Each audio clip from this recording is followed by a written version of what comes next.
Hello, my name is Shafat Ullah and my student ID is 241272000. This is my video presentation for the working lives in a changing environment assignment. In this video, I will explain why I chose the code analyzed in my poster, present my analysis, and show how intersectionality theory helps us understand the experience described. The code comes from a woman over 50 who works as a lecturer in higher education. It appears in Susan Moore's 2009 study on older women's labor market experiences.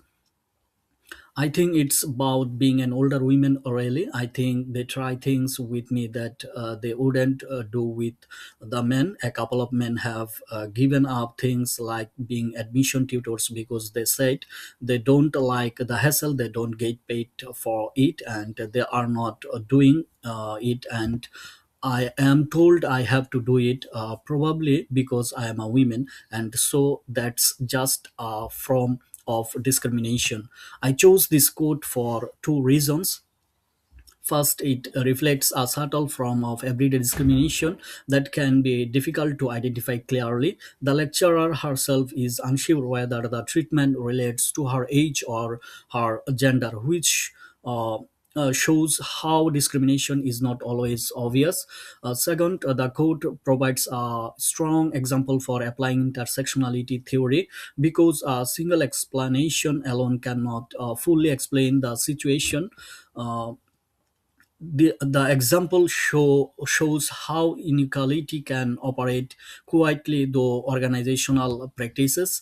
The key issue in the code is the admission tutor role, which is unpaid and time consuming.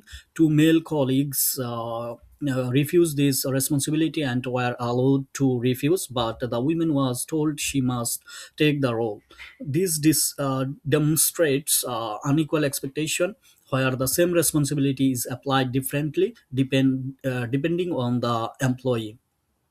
Research shows that women are more likely to perform what is sometimes called office housework, low status tasks that don't strongly support promotion or career development. These patterns often reflect assumptions about who is expected to cooperate or accept additional responsibilities.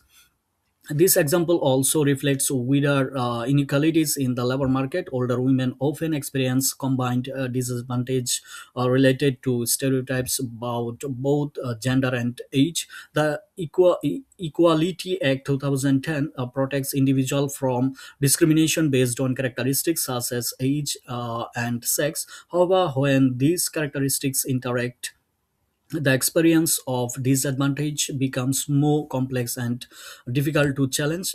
This shows how inequality can operate structurally within organization. Intersectionality, introduced by Kimberly Crenshaw 1989, explains that social categories such as gender, age, race, and class interact rather than operate separately. Applying this theory helps explain the lecturer's uncertainty. She questions whether the treatment is related to age or sex or gender, but intersectionality shows the experience is shaped by the combination of identities. Her male colleagues are not required to take the role, which suggests age alone is not the explanation. Younger women may experience gender inequality, but not necessarily this specific expectation. Therefore, the intersection of being both older and female creates a particular experience of workplace disadvantage. Intersectionality helps provides a more accurate understanding of inequality by recognizing overlapping identities. One recommendation is that organizations should introduce transparent workload allocation policies.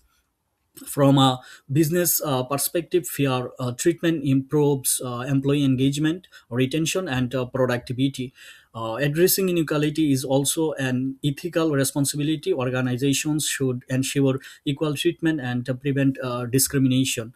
To conclude, this quote shows how workplace discrimination can be subtle and embedded in everyday decision.